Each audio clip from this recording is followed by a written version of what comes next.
Hello, everyone, and a very warm welcome to all of you to today's webinar. It is part of a series entitled Science for Sustainable Future.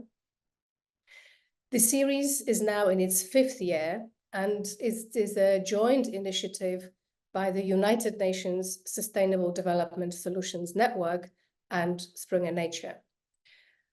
Our series brings together a range of the most relevant stakeholders, including policymakers, government representatives, UN officials, and leading global scientists, of course, to discuss and advance the objectives of the Sustainable Development Goals. I am Magdalena Skipper, Editor-in-Chief of Nature, an international multidisciplinary journal of science, and Springer Nature is Nature's publisher. It is my distinct pleasure to be your host and moderator for our panel today. Before I introduce the topics and my distinguished panelists, allow me to remind you that all of you who are joining us for this webinar will remain in listen and watch only mode throughout the session. I encourage you to use the Q&A functionality of Zoom to ask questions to the panelists. Feel free to pose those questions throughout as we are proceeding through the hour. There will be a specific time at the end when I will select the questions and read them out and address them to individual panelists. By now, of course, we are all familiar with Zoom functionality, but as a reminder, there is also a chat function. Please do not put your questions in the chat, use the Q&A for that, but do use the chat to say hello, tell us where in the world you're joining us from. I'm myself joining us from central London. So let's start in earnest. So this year, to mark Earth Month 2024, as part of the Science for Sustainable Future series, we've hosted 3 separate panels on SDG topics during April and May. The first webinar focused on adapting health systems to climate change. In the second one, we discussed how we can and should look beyond GDP to find the right measure for progress. This week's webinar, the final in this year's series, is focusing on migration, a topic which, in my view, is insufficiently discussed and often overlooked. Human migration is part of the history of our species. And in fact, the biologist in me wants to remind you that migration is a key phenomenon throughout the animal kingdom. We are all too familiar with the fact that migration dominates newsrooms from a political perspective. Yet the real implications of global migrations are also closely connected to biodiversity, food systems, climate, as well as conflict. During today's session, we will be exploring how we can effectively measure, predict, and respond to migration, what the research from across disciplines tells us about solutions for managing and adapting to population movement. Our panel will consider how migrations can and should be involved in broader sustainability discussions and the essential role of diverse representation in doing so. Some of the key questions that we'll be exploring are: what are the key drivers of migration? What factors can be addressed locally to prevent or control migration, and which of the factors are harder to address? How can countries be supported to either prevent or facilitate safe and supported migrations? And finally, I hope we get to explore whether migration can be a good thing. Excuse me.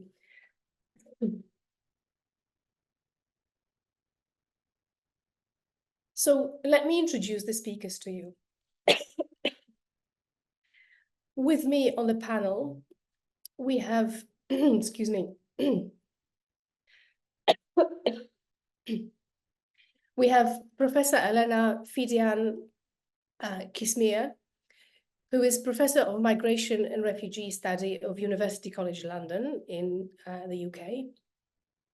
Elena's research examines experiences of and responses to conflict-induced displacement, with a particular focus on diverse forms of Southern-led responses to displacement and a regional focus on the Middle East and North Africa. She is co-director of UCL's Migration Research Unit and is the founder and director of the Institute Advanced Studies Refugee in a Moving World research network across the UCL. We also have Elkin Velasquez Monsalve, who is regional representative for Latin America and the Caribbean of UN Habitat. Elkin also co-leads the Regional Action Plan for the implementation of the new urban agenda in Latin America and the Caribbean. And he has a wide experience in the field, particularly Latin America, assisting national and local governments in areas like urban governance, territorial planning, urban safety, and area-based public policies. We also have Dr. Yvonne Su, who is Assistant Professor at the Department of Equity Studies at York University in the UK. Yvonne is an interdisciplinary migration and international development scholar with research expertise on forced migration, queer migration, post-disaster recovery, climate change adaptation, climate change-induced mobility, migrant remittances, and social capital. And finally, last but definitely not least, we are joined by Niall Deng. Niall is a South Sudanese Ethiopian refugee living in Kakuma refugee camp in Kenya. He is passionate about empowering young people through education, mentorship, social entrepreneurship to build inclusive, secure, and sustainable communities. He leads the Refugee Youth Peace Ambassadors in Kakuma and studied learning facilitation at Regis University. And I believe he's also working towards a certificate in journalism and filmmaking. So I will start by inviting first Elena and then Elkin to make their comments from their perspectives. I will also take this opportunity to apologize for my voice. As you can probably hear, I'm recovering from a respiratory tract infection. But Elena, over to you, please. Thank you very much, Magdalena. I'll start by offering some general reflections on migration now, and I look forward to bringing in some examples from my research in the context of the Middle East in the Q&A session. But I thought I'd start by sharing one key research trend, which relates to intensifying calls for analysts and practitioners to challenge and resist the use of the label or frame of crisis when describing migration-related phenomenon. State and media discourses often centralize crisis rhetoric in such a way that they are used to justify regressive policies of control, surveillance, and amongst other things, draconian border controls, the withdrawal and criminalization of maritime rescue missions, and explicit pushbacks in direct violation of international law. In turn, researchers also remind us that when international organizations such as the UNHCR draw on the rhetoric of crisis, ostensibly to secure humanitarian donations and to attract public compassion, this actually often risks reinforcing despondency and fear amongst diverse populations, thereby undermining people's human rights in the process. In contrast, historically and geographically analyses have well and truly debunked numerous elements of the discourse of so-called migration crises, challenging claims that we are currently facing unprecedented levels of migration or displacement worldwide, let alone confronting what has been denominated in the case of Europe and in North America, a, quote, refugee crisis. Scholars have demonstrated consistently that the proportion of the global population engaging in international migration has in fact remained remarkably stable over time. Since the 1960s, a remarkably consistent proportion of approximately 3% of the world's population has engaged in international migration. So a key question that remains of particular interest concerns why around 97% of the world's population do not migrate internationally. Against that backdrop of remarkable consistency, it's also notable that in spite of the hypervisibility of a rhetoric of a European refugee crisis, for example, refugees only represent between 7 and 8% of the global international migrant population. And of these, nearly 90% of all refugees live in so-called developing countries, typically in states neighboring their own countries of origin. So in summary on that key point, the majority of migration takes place within and across the so-called global south, and the vast majority of people are engaged in different types of migration internally. The case of internal displacement due to conflict, for example, far outnumbers international refugee movements. Subsequently, more people would be migrating to neighboring countries and then remaining within their regions of origin. There's relatively few people leave their regions of origin. Now, one context, and this is something that Yvonne, I'm sure, will be coming back to in greater detail, one context in which the label of crisis is often used pertains to anticipatory movements to avoid the real or the assumed effects of climate change. And here too, research debunks assumptions that climate change will inevitably lead to a crisis of migration. And in essence, research from around the world proves that anticipatory movements and migration as part of longer-term planning may or may not be central to people's interpretations and responses to climate-related phenomena and processes in their localities. It's now largely mainstream in academic spheres to note that climate change will not cause migration, and it remains essential that assessments of and responses to such processes do not depoliticize the challenges that people actually experience when their environments alter and indeed may disappear over coming years. Now, refuting deterministic and causal frameworks is not to deny that a relationship between climate change and migration may exist, but rather to acknowledge that the relationship between movement, mobility, and climate events will continue to be complex and non-deterministic. That is, there may be shifts and accentuations in migratory movements, or a total reluctance to this as people anticipate, adapt, resist, or develop diverse coping strategies. And in essence, as Paul argues, disasters do not always create out-migration. In some contexts, active resistance to migrations follows cyclones, hurricanes, and tornadoes, and that resistance to movement is in fact the norm. So, for example, Kumar Saha has emphasized, I quote, that all households wanted to avoid migration, end quote, following Cyclone Aila in coastal Bangladesh in 2009. And yet structural conditions that prevent livelihoods from being re-established may mean that some form of widespread migration is inevitable after a disaster such as Aila. Even in light of this widespread resistance and reluctance to movement, migration may have the potential to serve as a key adaptive response to environmental events. And we see that, in fact, when people do migrate, it typically leads to an improved economic condition for their household. This indicates that migration does not necessarily result in loss or crisis. It can lead to an improvement in people's living conditions. And indeed, migration and mobility are normal, everyday features of livelihood strategies around the world. And again, most people migrate within their countries of origin, some to neighboring countries, and the majority remain within their region of origin. So in essence, in some settings, migration can be an adaptive strategy to climate variability, while in others, people may express an active reluctance to migrate, to be relocated, or to be resettled elsewhere.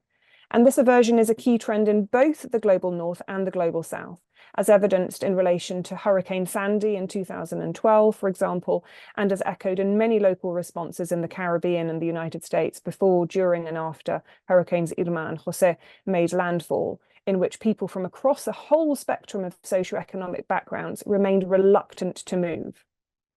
Concurrently, not being able to move, including because of border closures, structural barriers, and physical barriers, can be indicative of existing or an emerging series of risks to people's lives and livelihoods.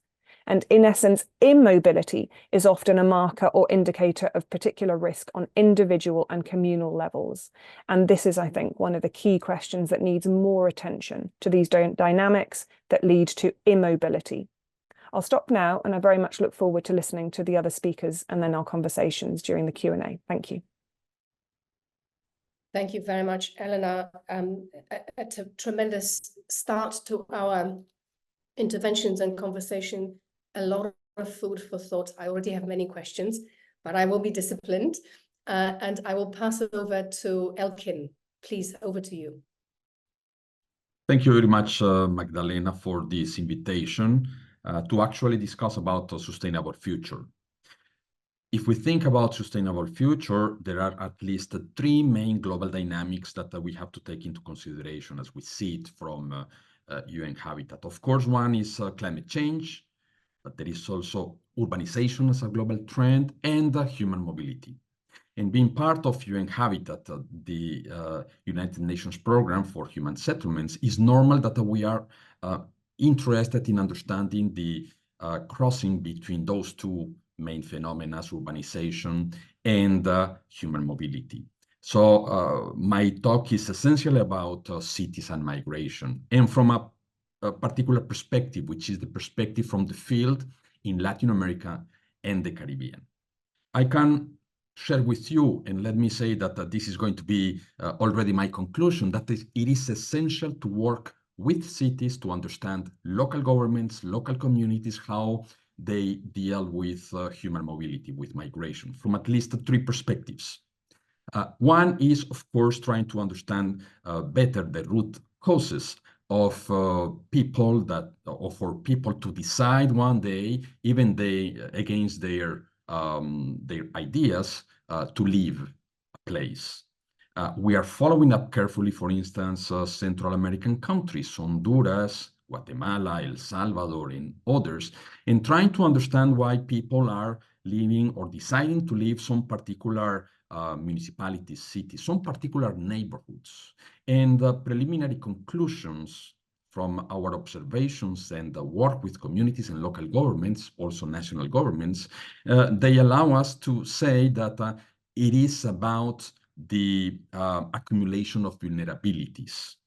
When a family, when a person lives in a place where there is accumulation of vulnerabilities from a social perspective, economic perspective, from security perspective, from exposure to climate change impacts, for instance, and other factors, you will have the clear situation and circumstances for many actually families to decide moving forward, to decide having an aspiration to go to other places for a better future, to take big risks for themselves, for the families, trying to find a heaven. So it is very important to understand the pushing factors in municipalities, in local settings.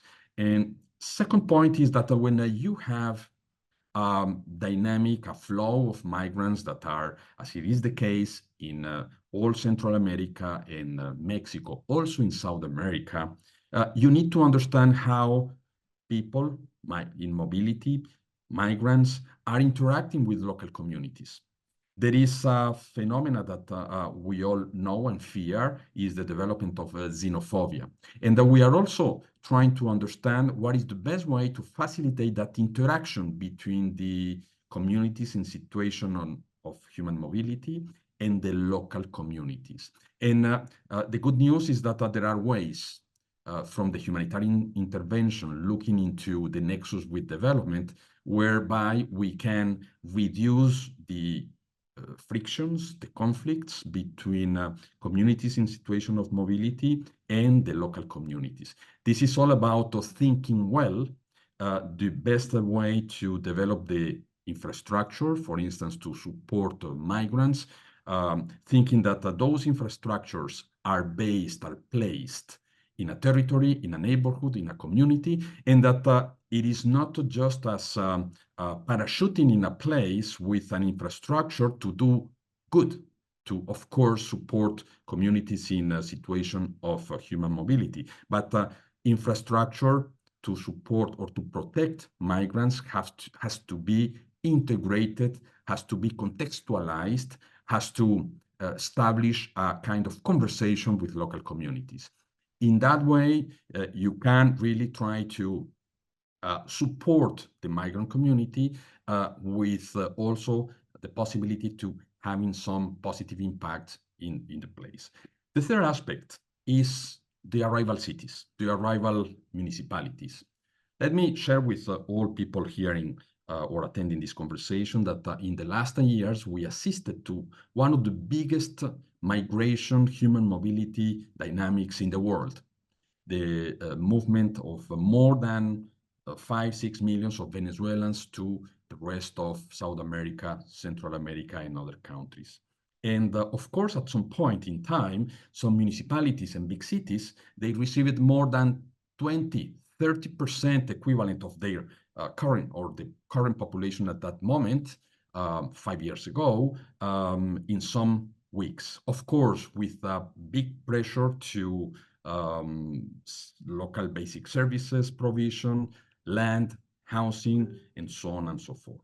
And it was really their reality check about how to support the capacity, the absorption capacity, the integration capacity of a city, a community, a neighborhood to receive the newcomers, to receive and integrate in a socioeconomic perspective, cultural perspective, the newcomers. One conclusion, when a city, when a neighborhood already has or is in the path towards social inclusion for their own people, they are easily going to receive and integrate the newcomer. And this is very important because what we are saying is that for social economic integration to happen properly, we need really to come back to the basics of social integration policies for locals that will be extended as well for the newcomers. And this is extremely powerful because that allows, for instance, UN Habitat with IOM, UNHCR, the traditional UN agencies working on this together in partnership with the EU and national and local governments to work on a program on inclusive cities, trying to develop tools as the urban inclusion marker, as also some guidance built with communities and local authorities to support the best way to develop the infrastructure to support people. Development and plans for territorial contextualized development have proved to be essential when it comes to deal with migration. In some, cities are essential. Local communities are the key part of this process together with local authorities, mayors, and we need to work with them so that we are able to secure safe, ordered migration in some places and integration, but in other places to deter the possibility for some families to decide to enter into this process when it is forced. For the academy, I think it is very important to understand the differences from one place to another one. Perhaps one of the key lessons learned for us in this process is that we need permanently to keep contextualizing, to go from global guidelines, regional guidelines, national orientations to contextualize. Place matters, and every place is different. The informal settlement in Barranquilla, Colombia, that was receiving number of migrants from Venezuela did different to the people in São Paulo, in Brazil, or the people in Iquique, in Chile, to try to advance in the integration of this phenomena. Migration is positive. We know that. We have measured that in the medium-long run. However, we need to deal with the short-term impact in perceptions, and this is where I think understanding better the interaction between the newcomers, the migrant families, and the local communities, local authorities is of the essence. Thank you. This is what I wanted to share. Cities are key for ordered, sustainable migration. Thank you, Magdalena. Thank you very much, Elkin. Terrific food for thought. Again, for me, many questions are coming up already. I can see some of you in the audience are adding your questions already. Reminder, please put them in the Q&A box available to you. There's an icon at the bottom of your screen. Thank you. Niall, can I turn to you, please, for your comments? Thank you so much, Magdalena. Very good to be part of this important discussion. It's been amazing listening to you, Professor Elena and Mr. Elkins. You shared very important perspective and intervention, and it's great hearing more about your research on refugee issues. I'm originally from South Sudan. This is a country that has been impacted by forced displacement and migration for a very long time. My family was first displaced by the First Sudanese Civil War. They moved to Ethiopia, where I was born. And then later on in Ethiopia, I was displaced by conflict. I find myself in Kakuma refugee camp, where I spent 11 years. I moved to Canada 3 years ago, but I'm still have families that are refugees in both Kenya and Ethiopia. In South Sudan, for example, conflict has been the main driver of forced displacement for many years. The country has been involved in conflict for decades.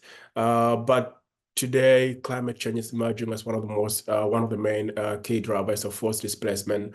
Over the last few years, people have been forced to leave their home in many parts of the country because of the devastating climate crisis there. Whenever I look at conversation around migration or even solution around migration, I think there's one important approach that is always missing, and this is people-centered approach. Oftentimes people ask me, could you talk about people-centered approach when you're talking about migration? But I think people-centered approach is missing often because of three key crucial aspects. Whenever I look at people-centered approach, I look at an approach that emphasizes compassion, inclusion, and localization. And these are often missing because one, there's very few voices of refugees and people on the move that are included in policy discussions, in UN conversations. I've had the opportunity to travel all around the world over the last 3 years. I've been to so many different UN forums, and oftentimes I find myself the only refugee in the room. There might, of course, be other former refugees in the room, but I think there's a high need to listen to the voices of those on the move, understand their needs, their experiences, and their aspiration. I think when you include people on the move in policy discussions, we ensure that the policies are not only about them, but also by them, which I think is very important. I always remind people that there's a big difference about, learning about refugees as well as including refugees or people on the move in trying to design solutions about issues that affect them. I think that the aspect of people-centered approach is localization. I think there's a high need to champion local solutions. This means looking at the local actors on the ground, looking at community leaders, looking at religious groups, looking at women groups, looking at, local authorities in Kakuma refugee camp, for example, another, post-displaced, as well as places where people are often on the move. Whenever people start moving, local actors are often the first that try to find solutions to challenges that face them in their communities before big international actors come in. So I think it's very important that we try to champion solutions led by local actors and developed by local actors. I think the second aspect that I want to talk about is interconnectedness, and Professor Elena as well as Mr. Elkin has mentioned a bit about this. I think as well as when you also shared briefly in your when you were introducing the topic, Magdalena, I think migration, we can all agree, is deeply connected with broader sustainability challenges. As I mentioned, climate change, is emerging now as one of the biggest driver of forced displacement. And I think in the years to come, it will emerge and it will take over even about conflict. I was at COP28 where this issue, was heavily discussed. Climate change is not only displacing people, but it's also exhibiting challenges that people on the move face. It also, contributing to increased food insecurity and conflict in many different places. I think economic instability is also pushing more people to move as well from different places. I think the last aspect of this that I want to close with is looking at partnership. And whenever I look at partnership, I think we can all agree that Goal 17 is the cornerstone of all the SDGs. We cannot really achieve any single SDG alone. But I think one aspect of this that is often missing is that I feel like whenever I look at migration or discussion around migration, there's a big emphasis on governments. Even when I look at the UN, it's a very government-centered organization where civil society often do not have a big say in trying to design solutions as well as trying to take lead in those conversations. I think there's a big need when we look at partnership in trying to address solution around migration. I need to include the private sector, the academia, the media also play a key role in trying to shape up people, the general public think about that. Most of my work over the last few years, the refugee issues, been trying to engage the media to help shape conversation and how refugees are portrayed on the media. As well as research work. I think research is very important. I've been seeing a lot of great work being done, for example, by Oxford University Refugee Studies Center. They now have a refugee-led research hub that is trying to empower researchers on the move and helping ensure that they can contribute to what, bringing on board evidence around issues around migration. So I think all these components are very important in trying to find solutions, as well as trying to ensure that these solutions are focused on evidence that are led by people who are often on the front line of migration. Back to you. Thank you very much. This was terrific. Some really strong themes emerging here. And I have to say, thank you for mentioning SDG 17. I think it's really not talked about sufficiently. We focus on many others, which of course are absolutely key, but 17, nothing else can be achieved without those partnerships. I think we all realize it. Wonderful. Yvonne, over to you for your final set of comments in this part, and then we will move to questions, of which I already have many. Please. It's a lot of pressure to follow everybody else. Well, I want to say that I'm very drawn to kind of debunking and unpacking very positive ideas and showing the dark side. So I'll be touching on two concepts. One is using green remittances to fund climate change adaptation projects. And the second is climate adaptation induced displacement. So it's kind of alluding to what Elena had mentioned in terms of these anticipatory movements. And I'll be drawing on some case study work that I've been doing in the Philippines. So to begin, there's a lot of new attention on how the diaspora can support climate adaptation. It's an emerging question and something that organizations, institutions are really interested in, countries as well, because there is a glaring gap in climate adaptation funding. Economic and non-economic loss and damage in developing countries is expected to be 400 billion a year. 400 billion a year. That's a significant number. Now, so far, wealthy countries have only pledged 700 million. So that's 0.2% of what is needed. So we're falling so short of climate change adaptation funding. So what do? We look at the migrants. We look at the diaspora and we ask, what can they do for us? What can their hard-earned money do to fund climate change adaptation projects back home? And of course, it's extremely attractive because remittances so far to low and middle income countries, it was 600 billion in 2023. That's a lot of money. Just that alone could cover the climate change adaptation funding a year. But that's if you look at the diaspora as one cohesive unit. If you don't identify them as households, as people, as Neil has mentioned, right? We need a human-centered approach to all of this. These aren't just numbers. They're not just statistics. They're not just bank accounts. These are real people who are working really hard to earn this money, to send the money back home.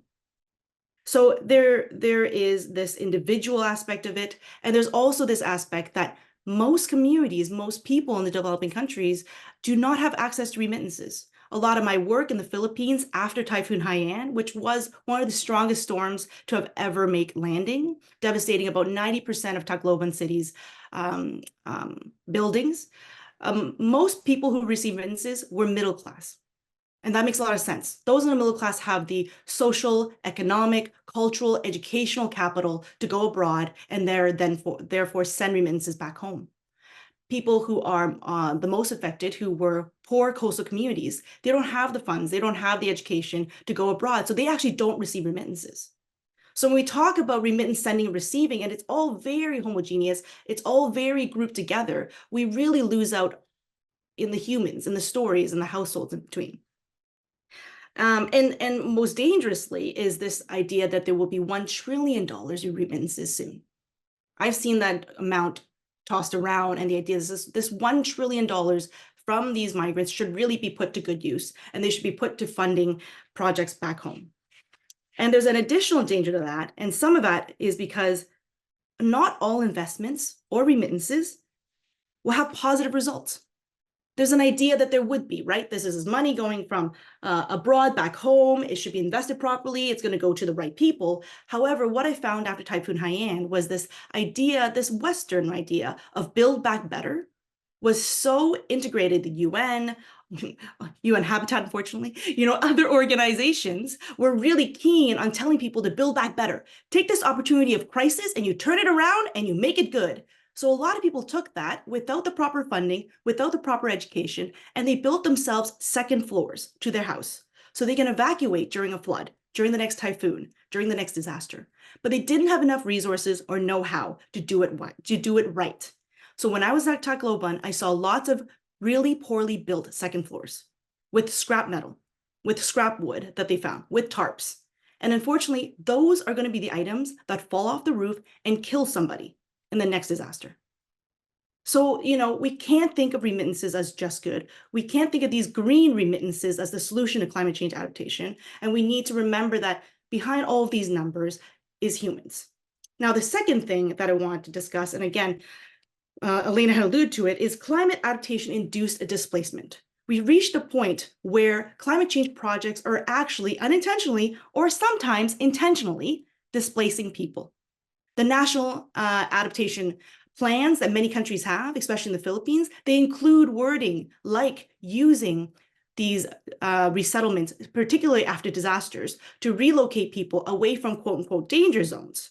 But the interesting thing is, previously, it was in Tacloban at least, in other places, they were called no-build zones. Then hotels wanted to go in there. Hotels wanted to be in the coast, right? Business wanted to be a coast. So they changed no-build zones to no-dwelling zones. So that was really unfortunate. And this is what we're seeing, is that poor coastal communities are being displaced under the guise of climate change adaptation, under the guise of protecting them, and then we see hotels, we see commercial areas go up instead.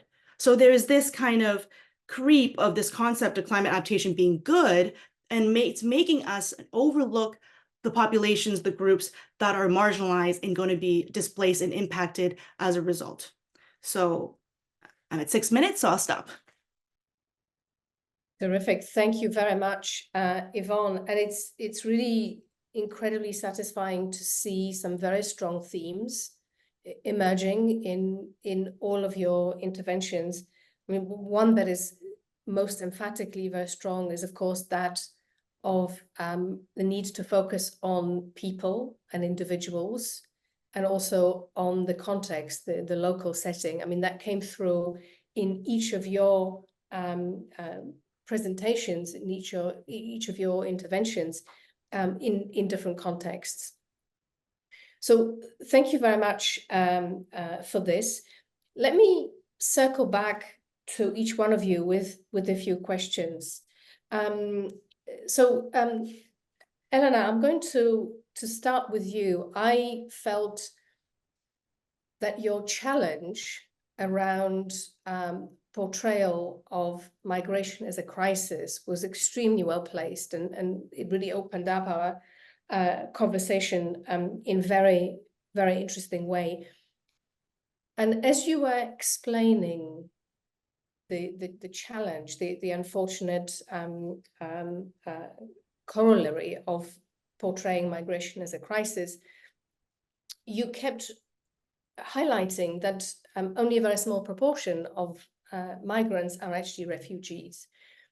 Can you expand a little bit more on this? How do we get to this position that we somehow, certainly in the media, have so much focus on refugees. And so for many, the two terms become inappropriately almost synonymous. Thank you.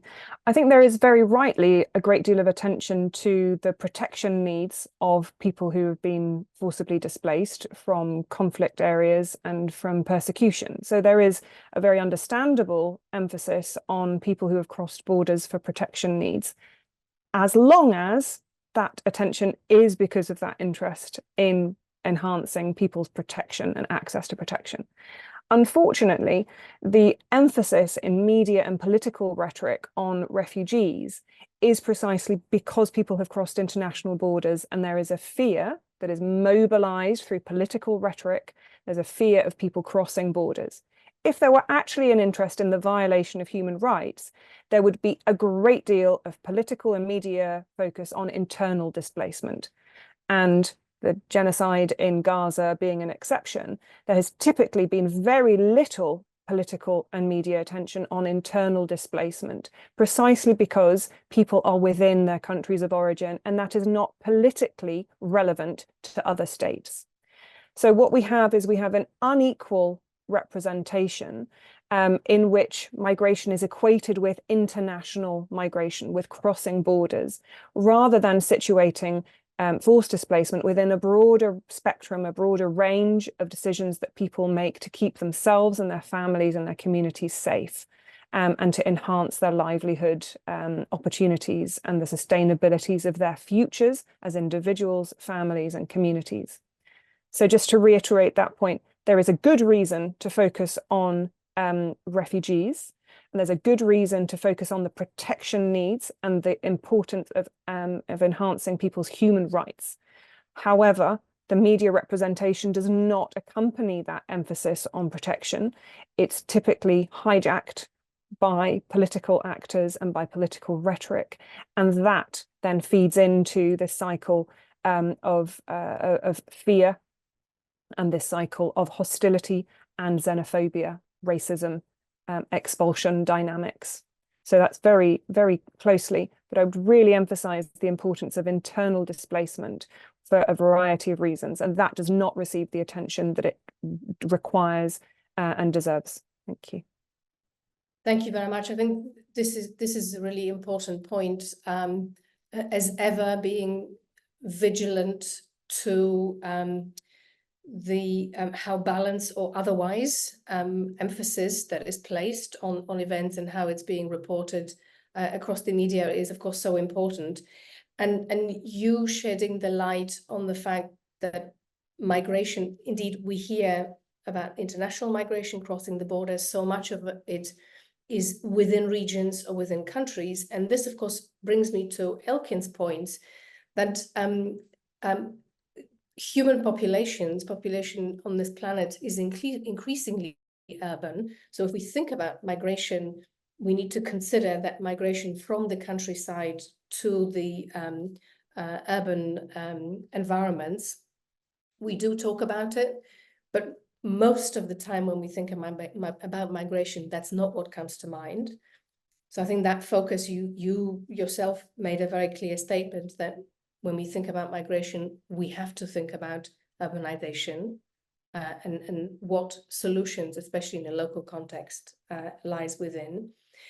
And so I want to press you on one of the points that you made. When you spoke about solving some of the challenges in the context of migration to the cities, you talked about the importance of integrating those who are arriving with local communities. And you talked about the infrastructure to support and integrate. Can you give us some examples of things that have worked? Definitely. I will come back to the example of the city of Barranquilla, but we have this similar examples in Quito, in Ecuador, or in Lima, in Peru. There is one important thing to say before that. It is extremely important to understand the socioeconomic capacity of the people that are on the move. Majority of them, they come from poor neighborhoods. And when they arrive to a new city, guess where they are going to? They go to poor, informal neighborhoods. So the question made by the member of a family in one of those in those neighborhoods, informal neighborhoods, was why we are guiding the resources for protection to them and not to us. We have been here having also a very difficult situation. We are in an informal setting. Why is that? And that question helps to understand that there is a local community that is asking questions, and for a reason.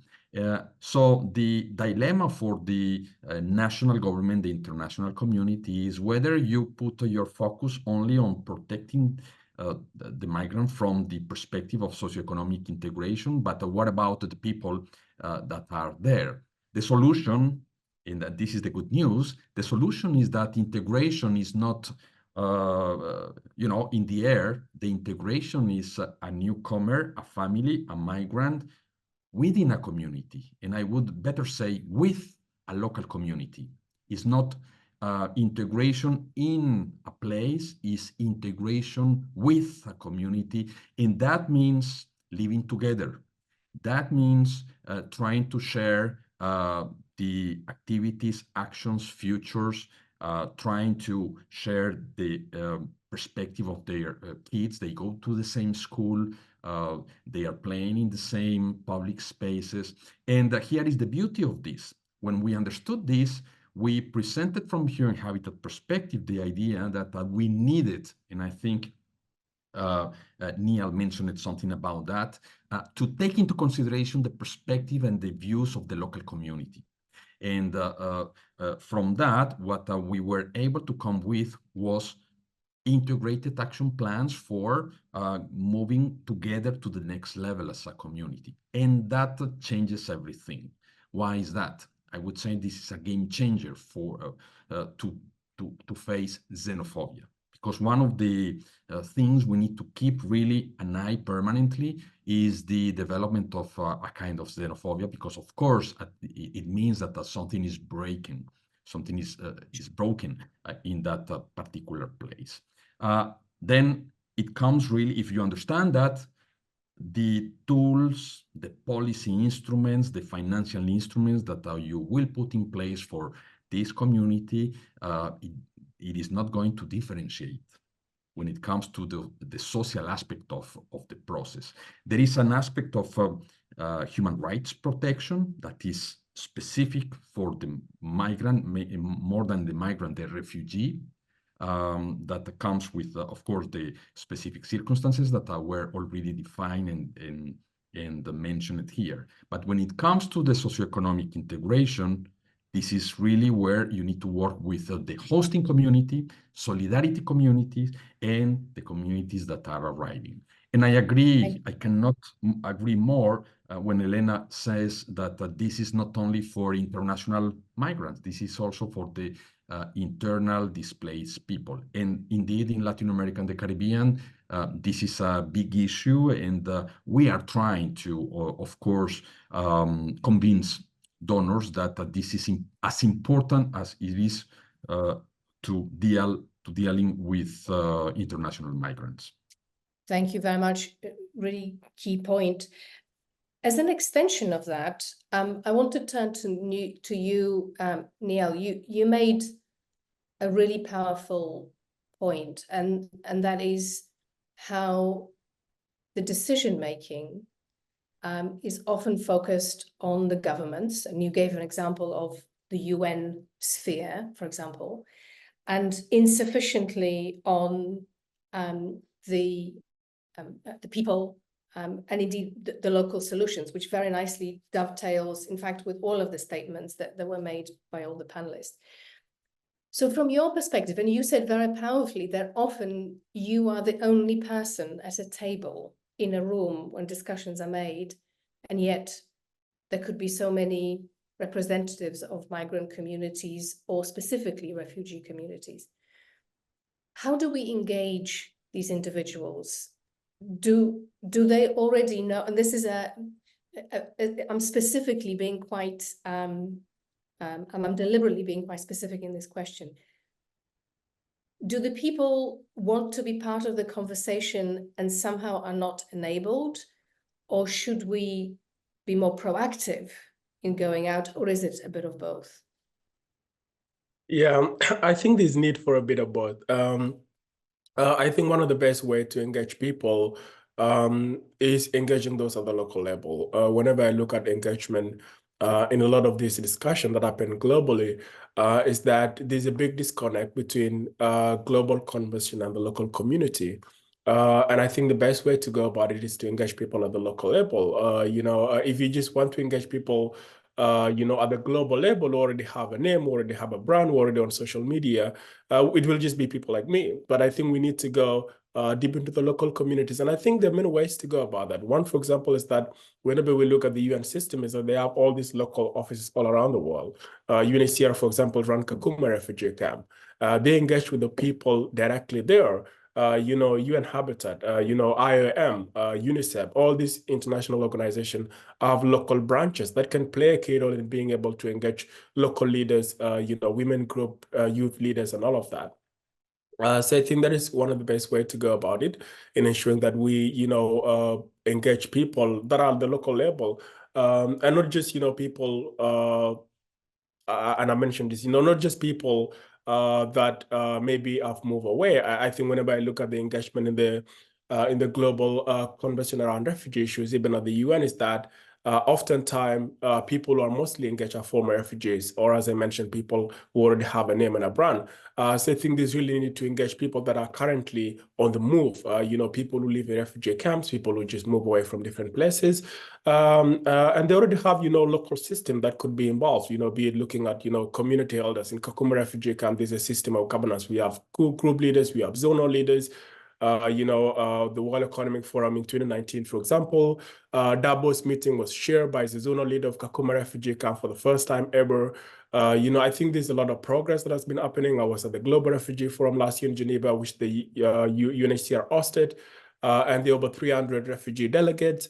So I think this progress, many organizations are now actively continuing to engage refugees and other people on the move.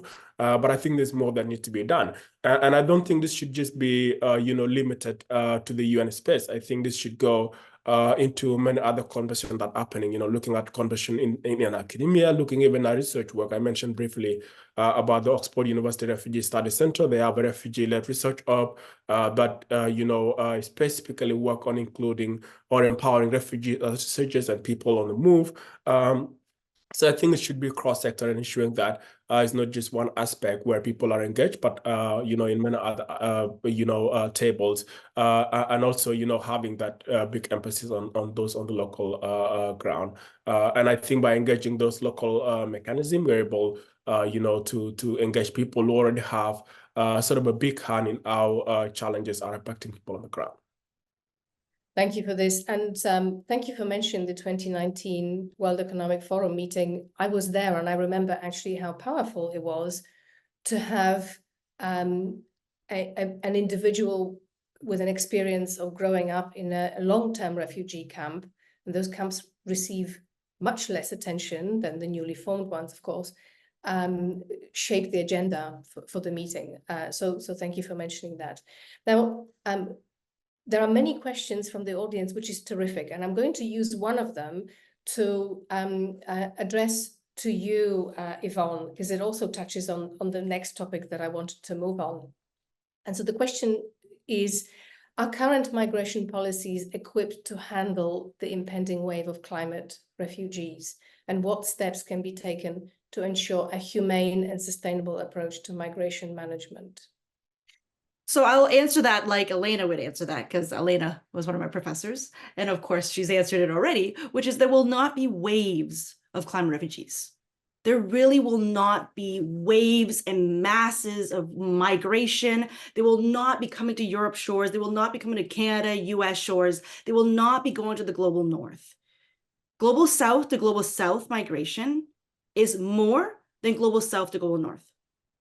Again, Elena taught me that. These are her big ideas, just borrowing them. But that's really important for us to let that sink in, to stop being so global north centric. Stop thinking that everybody wants to come here. So I'm in Canada, and specifically in Canada, many of our immigrants are leaving. Stats Canada said that 15% of immigrants who have come in the last 10 years are deciding to leave. It's no longer affordable here. They don't like it. Canadians aren't as nice. We put a smile on, we'll open the door for you, but we'll be xenophobic and racist, and we won't give you jobs, right? So we need to stop doing that and start to think that displacement is internal. People are often trapped. People don't have the money to travel across distances. Also, people don't want to. I don't want to go learn a new language. I don't want to start at the bottom of the labor pool and work in jobs that I don't like. So we need to question ourselves. Why are we asking these questions about waves and floods of climate refugees, right? Who's putting these ideas in our heads? And how do we start to look again from a human perspective and see what these people on the ground in context-specific situations are experiencing? Thank you very much. That was a very passionately argued answer, and it very succinctly, actually, it brought the whole climate dimension together. There were a couple of touch points around climate change adaptation as well, and so you've put your arms around this. We are coming to the end of our session. There is one question which is very succinct, and I will appreciate a succinct answer from each one of you, even if I know succinct does not mean nuanced. So the question, this is a question from the audience: is migration a curse or an opportunity? Yvonne, I'm going to start with you. Succinct, please. I would say that it's neither. It's neither. We don't have to make it like that.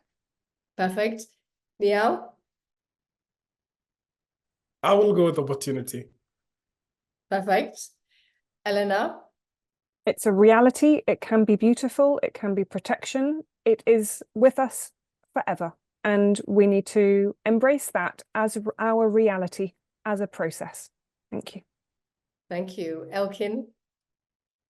Majority of migrants and refugees, they are looking for hope. For them is hope. And I think this is what we need to look at and support these processes. Thank you very much. These are terrific answers. And I think in many ways, your answers have summarized how we should think about migration. What's really striking about your answers that there was very little negative in your answers about it. And yet, you know, contrast that with the portrayal of migration in the general media, right? You talked about opportunity, you talked about reality, you talked about being nuanced. And of course, you know, in my opening remarks, I said migration is part of our history. I would not be here in London had it not been for migration. Incidentally, I wasn't born in this country, but of course I'm referring to much deeper human history. This has been a terrific conversation, a conversation that reminded us of how nuanced and complex migration is, the fact that migration is part and parcel of our existence, how we have to focus on the human aspect of migration, involve the people who themselves are migrating in different contexts, and most of them migrate within the regions in which they live, as we heard. There is also an important urban dimension to it, and we have to increasingly think about the different aspects that drive migration. Of course, conflict is an important driver that flares up, unfortunately, every now and then, but there are other aspects, including changes to our environment. But most emphatically, Yvonne, you very passionately argued, we're not talking about waves, sudden waves of migration. It's an ongoing process that is dynamic, like so many other processes. There have been many questions from the audience. I will afterwards turn to the panelists and ask you whether you would be kind enough to provide some answers. If that's the case, then we will post them on the website. A recording of our conversation will be available in due course. It just remains for me to thank you very much, my panelists, Elena, Yvonne, Niall, and Elkin, for a terrific conversation. I learned a great deal myself. I hope that all of you who've joined us learned a great deal as well. Thank you again. Goodbye. Thanks, everyone.